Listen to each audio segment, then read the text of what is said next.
What is up, YouTube? Today we are doing a review, doing our first review. I just got home from watching Spider-Man Brand New Day, and it was amazing. Was it the best Spider-Man movie ever? Was it the best in Tom Holland's trilogy? You know, was it better than Spider-Man 2? Let's talk about it all, and overall, I'm very happy. So obviously, I'll do like a very short non-spoiler section, and then we'll get into spoilers. So, was the movie good?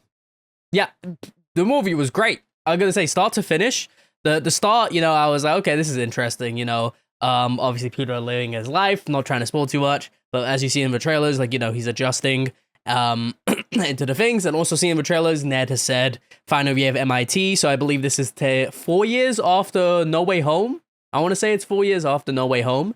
Something like that, or at least 3 years, so, you know, final year of MIT and stuff. Peter's kind of living his own devices, being Spider-Man, doing the day-to-day tasks, and it's very fun. You know, the fights he gets into, like the montages we see with Peter, is just very fun, and it feels very, like, almost something out of, like, a Spider-Man. If y'all played the PS4, PS5 game, Spider-Man 1 and 2, this felt like a very PS4 type of game. Like, a lot of, like, the early bits, I'm like, yeah, I really said, this feels like Spider-Man. You know, like maybe like an Amazing Spider-Man TV show, but it felt like very cartoony, comic-esque Spider-Man. Maybe it was only I'm thinking that, but hey, it was very, very cool. Get to see him interact with cool characters, as you see in the trailer. If you've seen the trailers, obviously, he interacts with Frank Castle, Punisher, and he has a cool interaction with Hulk, and very cool characters in here, you know?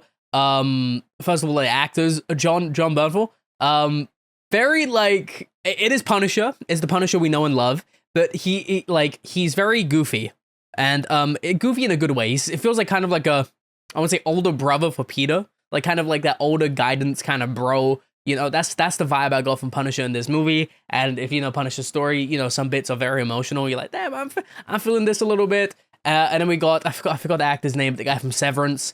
Very good role he had too. Very interesting. He played that really well. Sadie Sink, of course, very cool as well. Zendaya, always doing good. Ned's actor, CEO. Doing great stuff too, and a lot of people were worried about like it not being rated R because of Punisher's dialogue. He said shit a lot, you know, and I guess you can get away with saying shit. Like he said shit maybe like 6 times, but I guess like that doesn't count as like swearing anymore.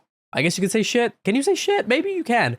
Didn't drop an F-bomb besides like the mother, you know, what kind of got cut out. I think you could drop one F-bomb, but I think with all the shits in there, it probably would have got a, you know, like higher rating if they were to drop that F-bomb in there. Director John Watts, bro, I don't know what you were doing with that trilogy. You were doing something. You were doing something with that trilogy, you know. Lost, you know, thingy. DDC, Dustin Daniel Creed. Yeah, I think that's his name. Like Dustin, right? Amazing director. The hand-to-hand combat and just overall action felt a lot more fluid. You know, the scenes with Scorpion, very, very cool too. And the way Spider-Man was moving felt like Spider-Man. Felt like very animated. Felt like, you know, the cartoon Spider-Man we all know and love, and like felt out, you know, I felt gas as my boy Spidey, you know. Very cool stuff out of that, and I honestly, like, I hope he does the whole trilogy. I'm pretty sure he signed on for Spider-Man 5. Overall, I'm gonna say like 9 out of 10. Was it better than No Way Home? That I'm trying to decide in my head. I think I do have a bias from No Way Home because, you know, you got Andrew, Toby, and you got like a very, like, No Way Home's the end of that trilogy. And like it's like the way this movie is like a very like it doesn't, I think it's definitely better than Homecoming and Far From Home. I'll tell you that much. But this movie's like a new beginning. It is a brand new day for Peter and Spider-Man. You know, it feels like the first step to something new, I want to say, and it feels like, you know, like a great opening for this trilogy. I think it's about, the movie's about finding and accepting yourself again. You know, like all these maybe like, you know, new things that are happening to you, learning to move on with life, learning to go with the struggles in life, and embrace adulthood almost, because Peter was like a very young kid in the other trilogy. I believe me and Tom Holland are a similar age. He's like 30, right? I'm 24, but Tom Holland did a really great job. But Peter's probably like in his early 20s, I want to say, maybe 24 at most. So, or maybe 20 at most. No, yeah, he'll probably be very, very early 20s. So maybe he's like 20, and this is like him trying to start adulthood, I would say. And yeah, it does a really great job into that whole aspect. You know, I haven't even gotten changed. I went out like this. I look like crap. I am sick as hell. You know, I haven't even recorded. I went to California. I came back. and I'm still sick, so I look like crap. I haven't shaved properly. My face is bloated and chubby from eating dog shit the whole week. But yeah, I watched Spider-Man. Don't worry, nobody was in the seats next to me. There was someone like 2 away from me, so maybe I got them sick.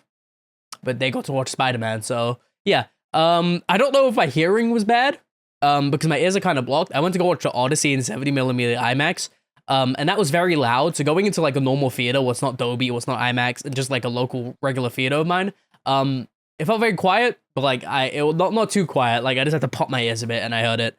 Cinematography in the movie, phenomenal. Some really great shots, whoever the cinematographer was. OST, the soundtrack, very good too. Really like, you got those like classic Spider-Man sounding soundtracks, and that was really good too. Just overall, the dynamics with the characters and everything, very, very comic-esque, very cartoon game-esque, and I really did appreciate that from the DC. Overall, like I said, 9 out of 10. I don't think I would go lower. Maybe on a rewatch. I don't know. I think next time I'm gonna watch like Doomsday. As soon as it's available tickets in the UK, I'm gonna book that straight away in like Dolby, like some really central London type of theater. If you know, you know. It's not an IMAX, so I guess I'll book like a Dolby Leicester Square. But overall, great. I think I've gotten everything I can say without spoiling. You know. Onto the spoilers in 3, 2, 1. All right, spoilers. You know, I keep having to jump cut. It's very hard to talk since I'm sick. Peter. Very good. You know, I think a lot of people had... No, first of all, Jean Grey. Phenomenal, by the way. Sadie Sink, she bad as hell. I mean, Sadie Sink is similar age. Sadie. Hit me up. No, Vlad. Very cool to see Jean Grey in the MCU. You know, she has a sister, Sarah Grey. I'm not very familiar with Sarah Grey as a character. I watched like very old X-Men cartoons, like X-Men Evolution, X-Men, the original 90s one, a bit of 97 as well from the current stuff. You know, I feel like Jean Grey was very cool to have. I wish I wasn't spoiled on that. It was very obvious, but someone by the name of what was the rapper's name? Fucking Steve Lacy. Steve Lacy on the red carpet. 2 days ago, when I was home, like coming home from my flight from California 2 days ago, open up Twitter, Steve Lacy despoiled Spider-Man. It was like, who's your favorite character? Yeah, Jean. You know, main villain. She had very good reasons, and he was right about that. She is the main villain, and she did have very good reasons for doing what she was doing. Jean in the movie, obviously, you know, we'll get to that. We'll get to that. Okay, so obviously, start out movie, Peter living his life, living his, I would say, best life. But, you know, he has like an AI thingy called Evie. And Evie is like, you know, almost like the old, I don't know if the old AI was called Evie. No, it's called Friday. So Evie, Friday. No, okay, yeah, 2 different things. Very cool, very cute. She senses, there's a bit of intelligence there because she was asking how Peter was feeling. So maybe she can sense emotions like that. So obviously Peter is going on with his day. And, you know, he has a letter at first what he wants to give to MJ, but he does not, you know, so he goes on with his day. Fight some Scorpion, that was very cool. We got the whole montage with the hand, Scorpion, all of that. And may I say the hand sequence in the prison, or like the DOC, phenomenal. And I'm saying DOC because I think about Wonder Man right now, and Wonder Man was just cancelled an hour ago. When I was in the theater, at the end, I look on my phone, Wonder Man Season 2 cancelled. I'm like, Feige, what are we doing? Wonder Man was one of the best shows, period. Like, Wonder Man's just a phenomenal show. So, obviously, Wonder Man got cancelled, but, like, I'm thinking about DOC right now. Very cool group. Like the guy from Severance did a very good job. You could tell he was that smug type of villain who was lying. But yeah, Peter goes on with his day. We get to see a sequence with the tank, you know, him going on with it. We get to see I haven't finished Daredevil Born Again Season 2, but we have Homegirl, like the vice mayor, right? And she's in it. I guess Fisk isn't the mayor. I don't know if that happens at the end of Season 2. But obviously I don't know when this takes place, you know? Very cool though. They have a good relationship, and it seems like Spider-Man, even with the DLC, he's not a fugitive or anything. Like, it seems like everybody fucks with him. He's allowed to go into, like, help the cops out. The cops like him. The DLC likes him. You know, the damage control. DCC. Damage control. DCC? DLC? I don't know what it is. Yeah, like, the damage control thingy, whatever. Right? Department DDC. DDC, yeah. Department of Damage? DOC? I'm tweaking. Department of Damage Control. DODC. DODC. So, the ODC... Cool with Peter. We get our first introduction to Frank here. Peter and Frank do know each other. And I guess we get the whole skipping introduction. It says they keep making a joke throughout the movie about Staten Island where like Peter say Frank. And Frank isn't listening. He wants to go shoot down whoever this tank is. and he kicks him out of the vehicle, and Frank's about to say, you know, motherfucker, you know, he doesn't. The Peter goes to the ODC, and the tank gets in there, and we open the tank, and there's an old lady. Old lady's being mind controlled. You know, we don't know who it is at this point, but it's Jean Grey. It's Jean Grey. It's our first introduction into Jean Grey. And she's a very young mutant, so throughout the movie, we kind of see her mutate too, like towards the very end.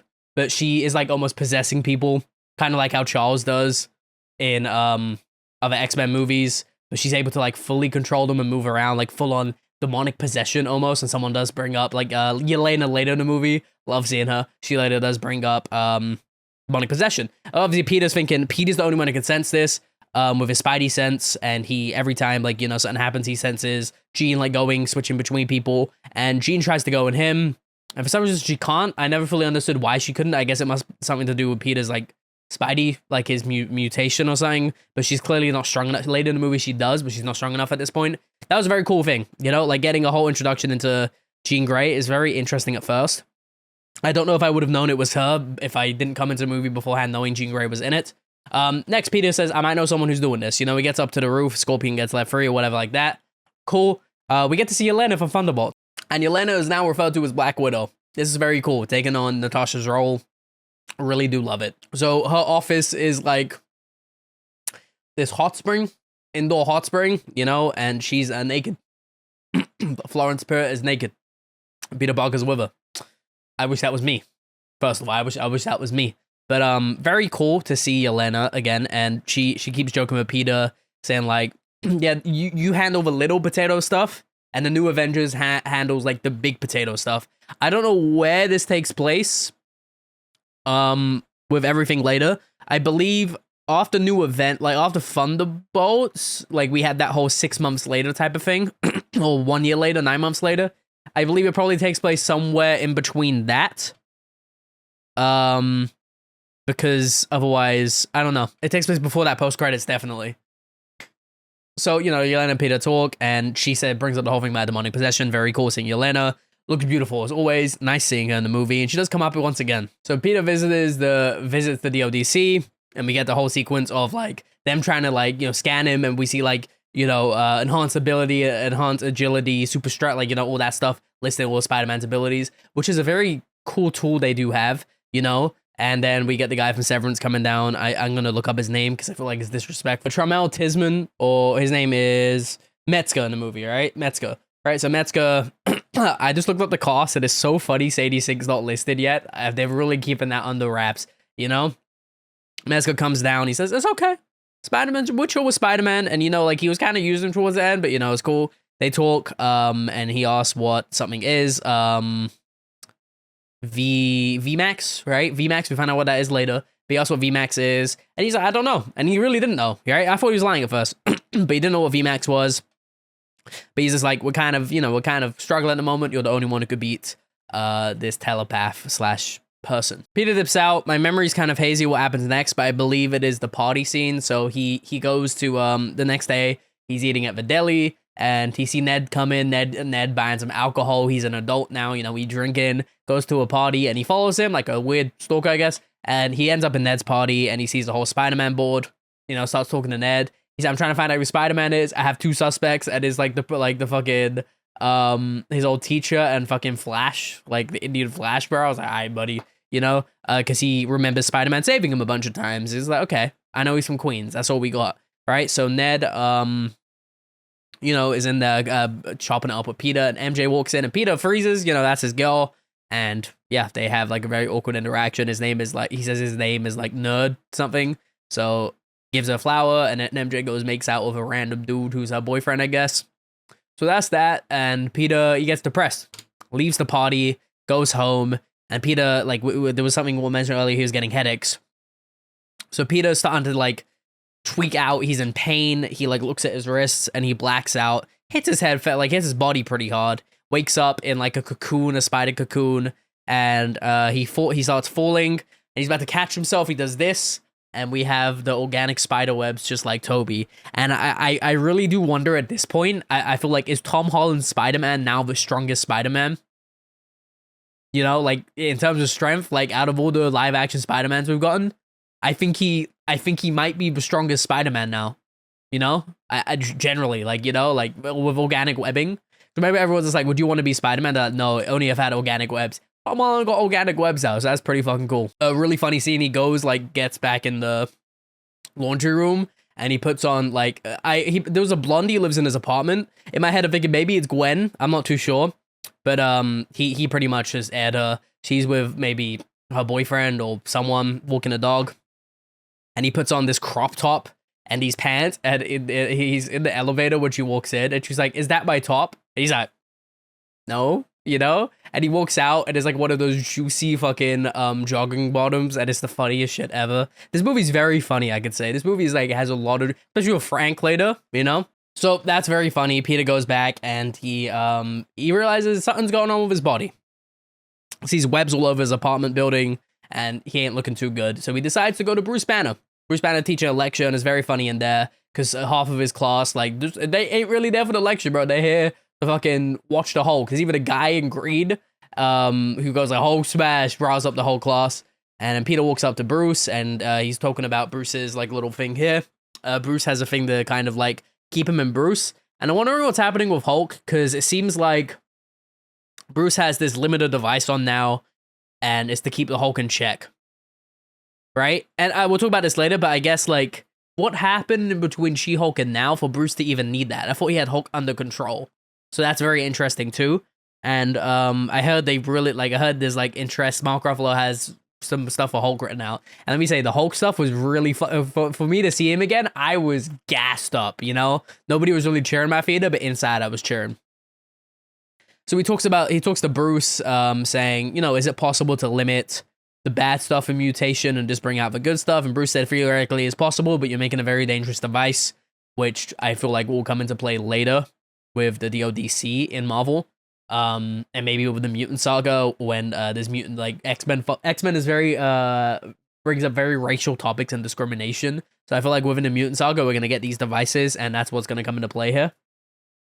Obviously, Bruce tells Peter, and then Peter starts making it, and Bruce knows he's not one of his students, and he really senses something else, right? Obviously, Peter goes, makes this, and at first it doesn't work, starts malfunctioning, but then he's like, whatever. You know, goes on because there was a detection and someone's breaking a DODC. It is Jean, but it's Scorpion fighting, and Peter's power's out of control. I can't even sense his Scorpion, or like he can't even sense his Jean at this point. So he's fighting Scorpion kind of like, you know, first he tries to use organic webs and he has no control of his power. He's going flying everywhere, and he does this at sundown, and he doesn't arrive at the DODC until nighttime. So he gets there, Scorpion's fighting, and he's losing. Peter is losing. Until, like, I guess, you know, he's starting to get riled up and the mutation starts to happen. And Peter gets, like, times 100 strength. And it's almost like towards the end of No Way Home, where he's beating on Green Goblin and he can't control his anger. And the one thing what repeats in my head is Andrew's line in No Way Home, where he's just like, oh, I got bitter, I got angry, I stopped pulling my punches. And we get to see, like, a Spider-Man like that, who's not pulling his punches and is like letting all out on Scorpion and not really giving a crap about his surroundings. A cop car comes and he kind of flicks the cop car, does not care because he in his senses. And he regains control eventually, but he is snapping it. And you see like this cop all bleeding because a cop car flipped over. Yeah, Peter almost killed someone. He's out of it. He ain't him right now. So Deputy Mayor, she like, go home, bro. You know, she's like, get out of here. I believe that is her. Yeah, she like, go home. Get out of here. And yeah, he decides to go, you know? There's like a gap in my memory where I'm not sure what happened after that, but let's go to a scene where he's in the, like, I don't know when this is. Not too sure, but he's in the highway. And I guess what happens was someone randomly came up and is Jean Grey possessing someone, kind of shit talking to Peter, saying he's interesting, can't get in his head and all that, and saying, you know, he gonna maybe go pay MJ a visit, you know? Very cool to see Jean swap bodies everywhere. Very cool iteration of her powers where she's like very early, very young still. So he goes to MJ and he says to MJ, I promise I'll protect you. We need to go. And at first she's arguing, but he says, I promise I'll protect you. And MJ is like, okay, maybe Spider-Man did say that to me. Maybe she remembers that. I don't know. We don't really get confirmation of that. So he takes MJ to this rooftop, and MJ saying this like, maybe I knew you. you know, and I don't know if this is MJ at this point, someone else. I think it is still MJ. How do we know each other? Were we something more? Were we friends? You know, were we something more? And she kisses Peter, lifts up his mask, kind of like Spider-Man 1 with MJ and Peter, like Toby's Peter, and she kisses him. But it's not MJ, it is Jean fucking around, and it is such a cruel scene. Because I was like, damn, I'm getting emotional. I was like, shit, Peter, he's finally got it. He hugs her saying, I missed you, but you know, it's Jean. And then Jean jumps off the building as MJ, and Peter saves her. And then we have like a car pull up. He's like, yo, I quit. I'm not gonna interfere with you anymore. And you know, we get finally our first look at Sadie Sink in a car. Peter face scans her so knows what she looks like. And we go to Frank. We go to Frank's hideout in some random like New York dock, and he has a bunch of booby traps everywhere. And Frank's just like, yo, something's really wrong with you. You would have sensed that straight away. So yeah, Peter's not good. And this is a cool situation. It's kind of like if you've seen Hoppers, where like Mabel and the mayor just arguing. Kind of Frank's and Peter's dynamic is like older brother, little brother, and they argue a bunch, but they do love each other kind of thing. So Frank agrees to kind of take care of MJ, and MJ kind of like, MJ has like that feisty energy, and Frank likes it, and MJ likes Frank, you know? Very cool to see Frank's family stuff, you know, obviously still showing that. It's like more like, if you know, you know, if you've seen Punisher, if you know Frank's story. Yeah. Very broken character, you know? And Frank's just funny throughout the whole thing, you know, I love Frank. Peter trying to work on his thing, and him and MJ have a moment talking about relationships. That's very cool to see, but obviously he can't really say anything. She helps him with his little limiter, and good. They worked it. You know, there was like something, wave interference of the eyes, and Peter's worked his limiter. It fully works now. It's all good. He can use his web shooters. He's all good. Not have to use organic webbing, and he doesn't have to worry about losing control. Found the girl in the morning. What happens? He speaks to Frank, and there's a very cool conversation here. Frank's like, "Who's the girl, bro?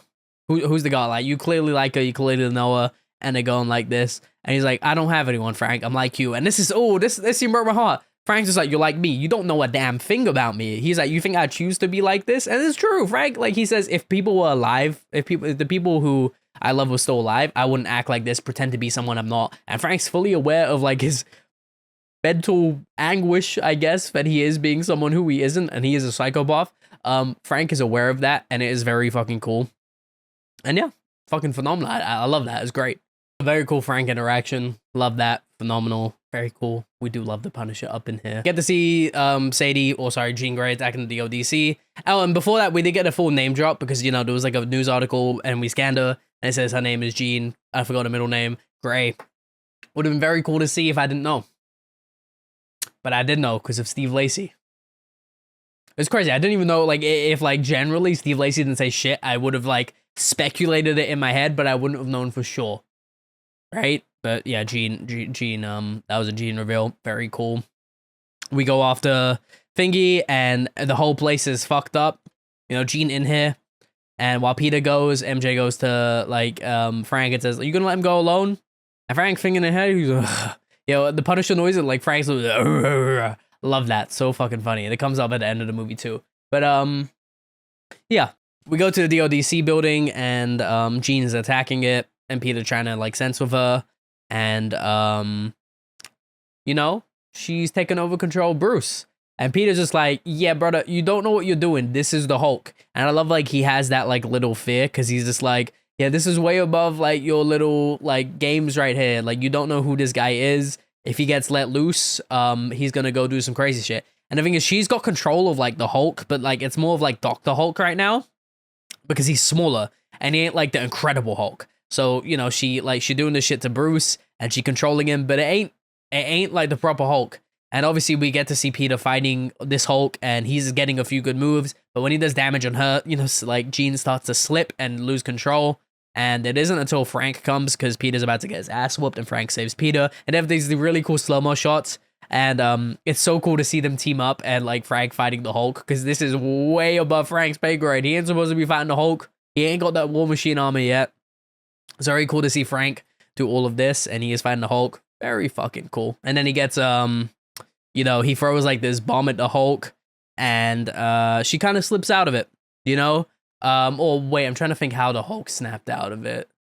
I don't believe it was that yet, but the Hulk snaps out of it at some point. I believe this is after, yeah, because if Frank and Peter had a moment, and it's just like, "You're just saying this because you want to not even fight the Hulk," you know? And Frank's like, Yeah, he agrees. He don't want to. You don't want a part of that. So he goes after Jean Grey, and Jean takes control of Frank, and she's like, "Whoa, this guy got issues." Because she go into Frank's mind, and yeah, he definitely has issues. He definitely has issues. So she takes control of Frank, and then they do their thing. But the Hulk snaps, like, you know, like she loses control of the Hulk at some point. Can't particularly remember why. I don't know if it's because someone threw a bomb at her, but no. Okay, so Bruce turns into Bruce again, and we see Bruce, and Bruce is like, she broke something, and Peter's trying to get on like the limiter so like it can be, you know, limited so he doesn't turn into Hulk.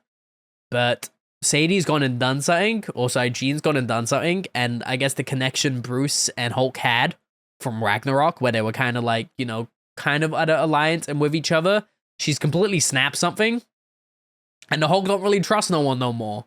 So the Incredible Hulk comes out.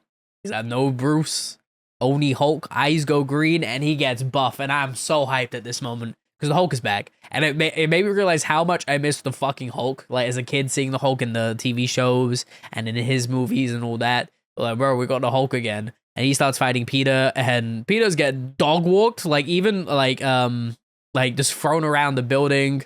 And yeah, it's cooked. Hulk, you see, he's buff. He fucking shit up.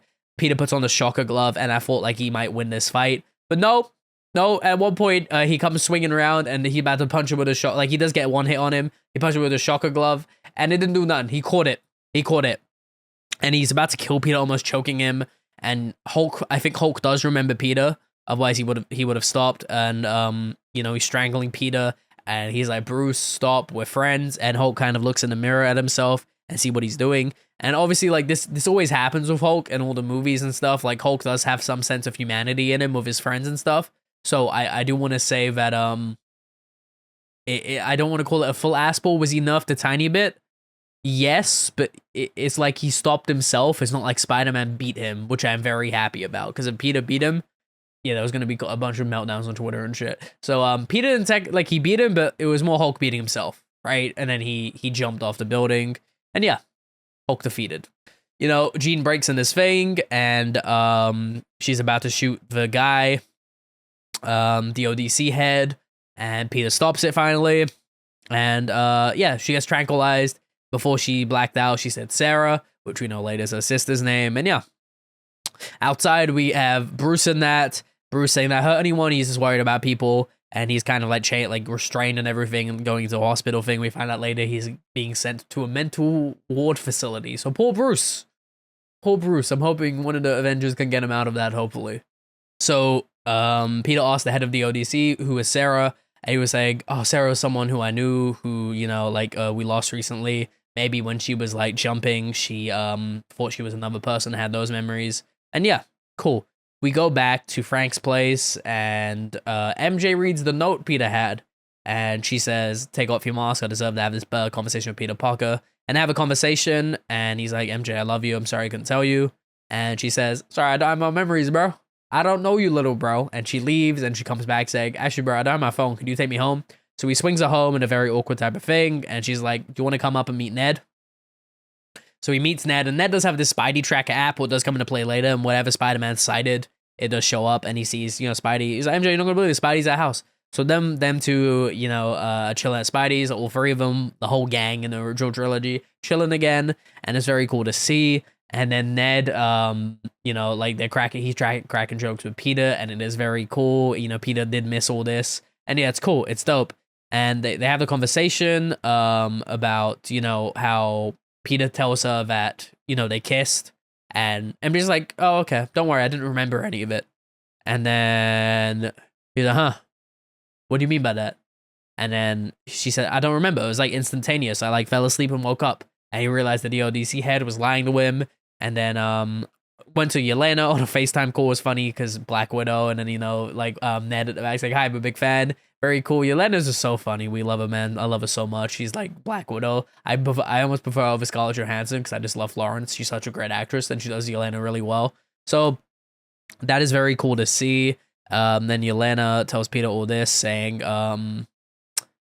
Sarah is Jean's sister, and there's a lot of files in her deleted by the DODC. So Peter goes to the ODC, and we get Sadie waking up, or Jean waking up, sorry, and she's in a room being experimented on, and ain't looking good. Ain't looking good right now. And Frank calls Peter saying, "Yo, you gotta, like, if you let her out, kid, I'm gonna handle it my way." And he wants to kill Jean. You know, that's Frank's way of doing things, is killing people. So Peter on his way there, but we have a Jean moment here, and Jean, you know, is still trying to ask about VMAX. What is VMAX? And he's like, I don't know. So they start doing experiments on her, testing her power, and her brainwaves are going crazy, and she's getting so out of it. At one point, she gets knocked up, and she looks up, and she sees the air vent say VMAX, meaning her sister, the last thing she saw before she died was looking up at a vent saying VMAX, you know? And her sister obviously died in that room. And this is where I know they fucked up. Because they're doing this to Jean Grey. Potentially the most powerful mutant, or one of the most powerful, like, top 3 to 5 most powerful mutants, or most powerful people in the Marvel verse. I would say definitely top 10 most powerful people in the Marvel verse. I'm just like, yeah, they fucked up. So Jean starts mutating rapidly, and her thing goes from 30 meters to, like, I don't know, like fucking a kilometer, more than that. And she freezes everyone, you know, in place. And there's like a whole barrier, and it keeps extending. It would have kept extending. And Frank gets out the car. He realizes some shit's going on, and he calls Peter. Peter's fighting the ODC outside. Beats their ass. Very cool. He's trash talking to Spider-Man. He gets in a room, and obviously Sadie, at this point, Jean is mind controlling everyone, and everyone's frozen. Peter walks up in the, like, you know, like a prison looking place, and it's the Hand, and they turn. Very cool. And they start to fight Peter, and Peter's getting Molly walk, bro. Like, the Hand, very, even Peter says so cool. The way they fight is so fucking cool. DDC did such a good job in the fight choreography here, and, like, we really get that Shang-Chi-esque fighting, where they're all fighting in, you know, synchronized, and doing these amazing kicks and shit. And Peter's, like I said, he says it's cool. I think it's cool. And they break his web shooters, and he has kind of no choice. He's, like, against, like, he's getting fucked up. And he's talking to Jean, and Jean's, you know, trying to say he can't do nothing. She has everyone under control. And she says, who really are you? Are you Spider-Man, or are you Peter Parker? Peter takes off his thing. Takes off his limiter. He says, I'm both. Cool fucking back shot from the camera pause. And he breaks the fucking katana from the Hand guy. And very cool here, because, yo, he goes all out. He has the black eyes a little bit, but he regains sense of himself. He is Spider-Man. He is Peter Parker. He is both. That is his identity. And he starts to fight all the Hand, and he does this cool fucking web shot. I love the cameras panning from down, and we see this cool thingy. Very cool end of the fight. And then he swings in, bashes the door open, and he has his last conversation with Jean in this movie, I guess, right? And she's about to kill the ODC guy, you know, like, yeah, not fucking gloss to his thing. And she says, Peter says, you know, doing all this won't bring back your sister. And Jean gets up, she pissed. She's like, you know, I can get into your head now. I'm much stronger than before. And I think in my head, Peter's much stronger than before too. Peter lets her in. And there's a conversation with MJ and Peter going on, which we saw earlier in the movie.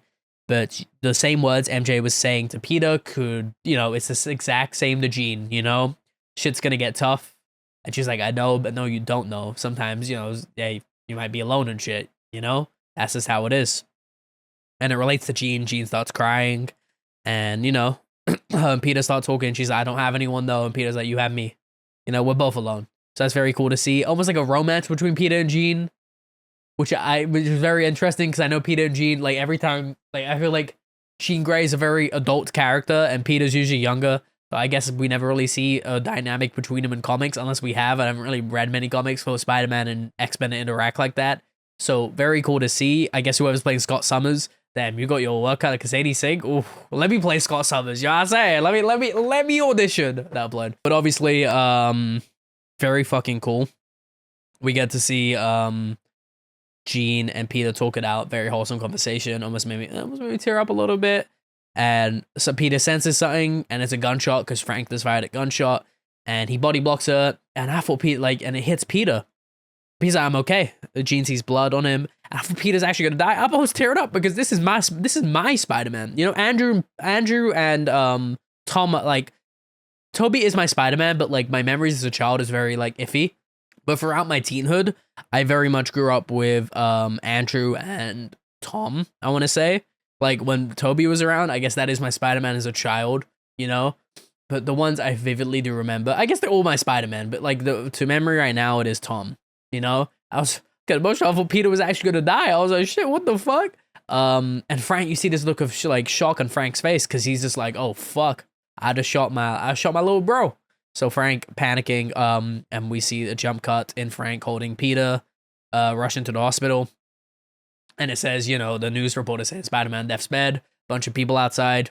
And later we jump cut again. We see Peter in the hospital and Jean kind of like, I guess, possessing Frank. I guess she's the one keeping Peter alive. I don't know how she was doing it. Her powers are mutating. So, you know, throughout the whole thing, we get to see Jean, you know, become stronger and helping Peter in some type of way. So Frank and Peter get to have a moment and Frank says sorry and Frank starts crying. I'm like, yo, Frank's crying? This is crazy to see. I don't think I've seen Frank really cry that much before. So he's crying and he says sorry to Peter. He said really was not okay. And Peter's just like, are you crying right now? And those two chop it up. It really feels like John Bernthal and Tom Holland. That's what the conversation felt like.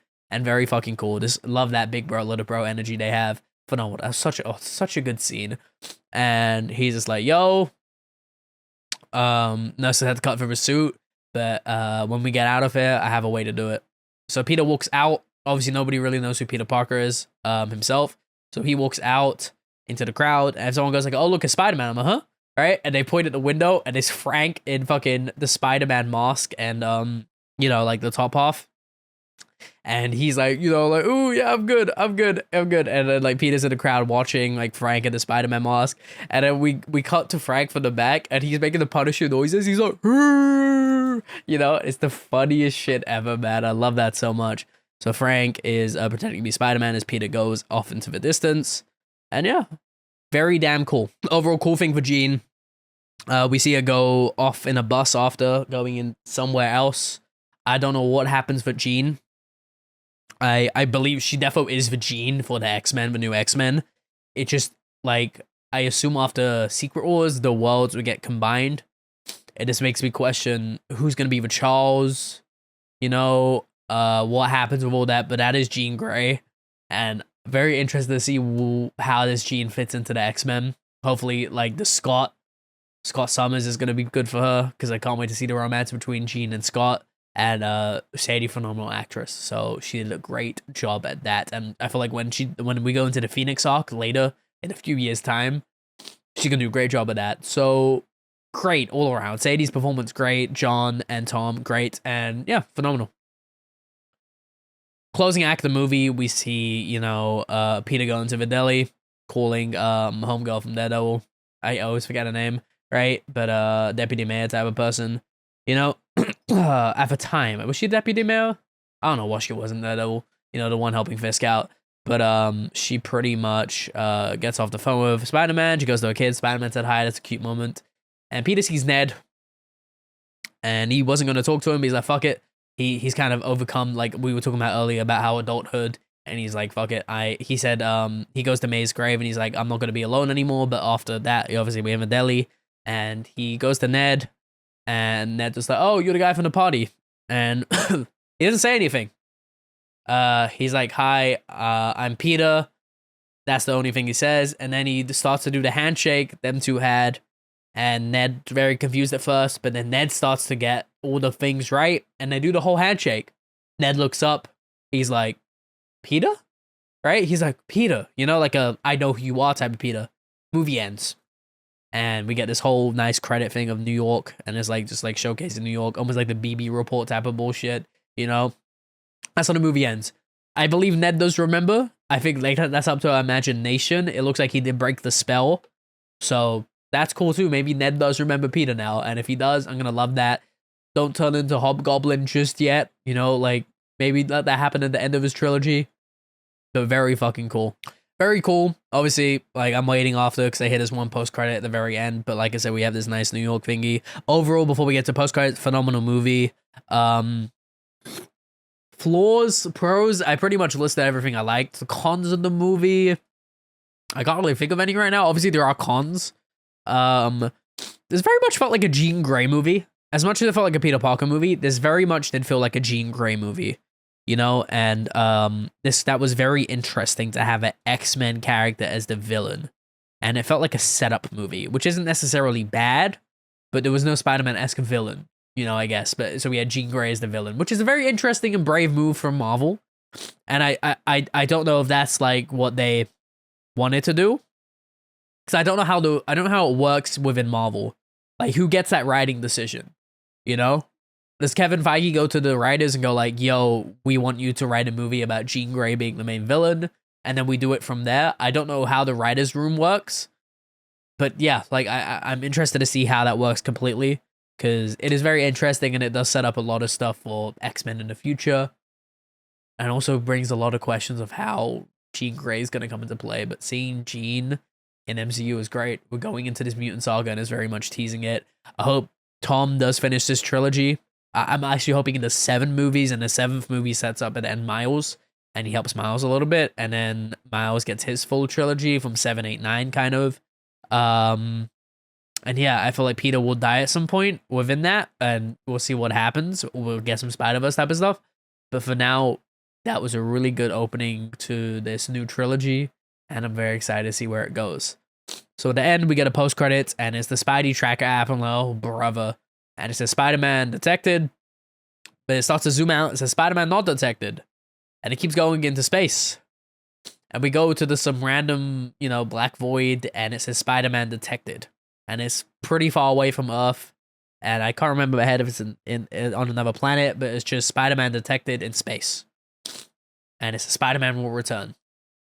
I'm trying to think here. Doomsday hasn't happened yet, so obviously I figured this is Battle World. But I feel like obviously this is like teasing, like this is just a way to tease. Like, this is an actual app. The app can't detect that, you know? But I assume this is telling us Peter is in Battle World, you know, or Battle World. This is a tease for Battle World. You know, Doom might win at the end of Doomsday, and it sets up Battle World, you know? But then again, I don't know why Earth was detected there too. So there's like a lot of things in my head where I don't fully understand it, but I do understand it. And I'm trying to understand what is fully going on. So that's a very interesting post-credits. Not the best, but like, you know, they're giving us little stuff, you know? And I'm excited to see where it goes. You know? Do I think Peter's going to be in Secret Wars? Doomsday. I think he's going to be in the post-credits of Doomsday. Maybe he's with the TVA. Maybe he's with the Fantastic Four. That would be very cool to see him with the Fantastic Four, because we know they have history. Very cool stuff. Overall, amazing movie, 9 out of 10. Love seeing it. OST phenomenal. Acting great. Might be my second favorite in Tom's trilogy, just because No Way Home is very like it's very hard to beat a climax like that. You know, like a very like big movie of all those actors and shit. It means a lot to me, but this is definitely my second favorite movie in Tom's trilogy. It's just such a good movie. It is such a good movie. And I think it will be one of the great Spider-Man movies when we all think about it and we go think back on it. Like, you know, it doesn't really have many flaws, and it's just overall fucking great. Post credits, I need to like maybe I'll go watch a new Rockstars video, because I can't explain as good as him. Very sick. I don't know how I've done it. Almost 40-50 minute video. I keep pausing to fucking cough and die. But overall, really great movie. Can't wait to see what Tom does next. I believe it will be Secret Wars. But let's speed it up a little bit, Kevin. This guy's getting old. He wants to start a family. He's 30. I pray to see that next Spider-Man movie within the next 3 years. Speed it up a little bit. I pray to see this trilogy done by 2037. You know, we need Tom to finish this second trilogy and set up Miles. You know? Can't wait. Can't wait for the future of Spider-Man. That is my second favorite hero of all time. Batman is my first. I don't really know who's my third, but Spider-Man is one of my favorites. Like I said, second favorite all time. Love this movie start to finish. Can't wait to see what is next for Tom. And hopefully the DC returns to direct. The next one, it's only a matter of time before we get a Spider-Man full trilogy announcement. And yeah, I'm interested to see who we get as the next Spider-Man villain. We still need to see a symbiote villain. So I don't know if that's going to be Venom's going to be the second villain and we go into the third one, or how the black suit's going to be introduced. Maybe it's Secret Wars. I don't know, but we do need to see this full-on black Spider-Man Venom suit, for Tom at least. And that's going to be very fucking cool whenever we do get that. Because we still got to find out who Harry Osborn is in that universe. There's a lot not explored in Tom's thingy, so it almost feels like 6 movies isn't enough for him. I feel like 7 is perfect. And maybe by the 8th one, you could give it a Miles with Tom teasing, and maybe Tom dies in the 8th. But yeah, I don't know if even 6 is enough for Tom. You know, like because you got Harry, like as a Green Goblin, got to be introduced. Like I said, Harry Osborn, Norman Osborn, all that, Doc Ock. There's so many villains in Spider-Man, bro, like who Tom hasn't fully seen yet. You know, so yeah, Tom wants to start a family soon, but I think he truly does love Spider-Man, and he know this movie was for the fans. So if you're a fan of Spider-Man, go see Spider-Man Brand New Day in the theaters, or wait for it to come on digital within the month or two. But I recommend go see it in the theaters if you're a true Spider-Man fan. Closing thoughts, phenomenal fucking movie. Can't wait to see the next one. Can't wait to see if he's in Doomsday, like as a little appearance or something, because they're keeping some stuff hidden. Yeah, great fucking movie. If they were able to keep Sadie Sink as Jean Grey hidden this long, because I'm pretty sure like it was fairly hidden. And even the David Johnson stuff, they kept that hidden for 5 months without leakers. There's got to be some stuff within Doomsday which is kept hidden, like 100%. You know, maybe there's some last minute additions or something. So can't wait to see Doomsday in December. I kind of don't want Time to pass that fast, but at the same time, I'm excited for Doomsday. I'll be watching that, and I'll have a review the same night of.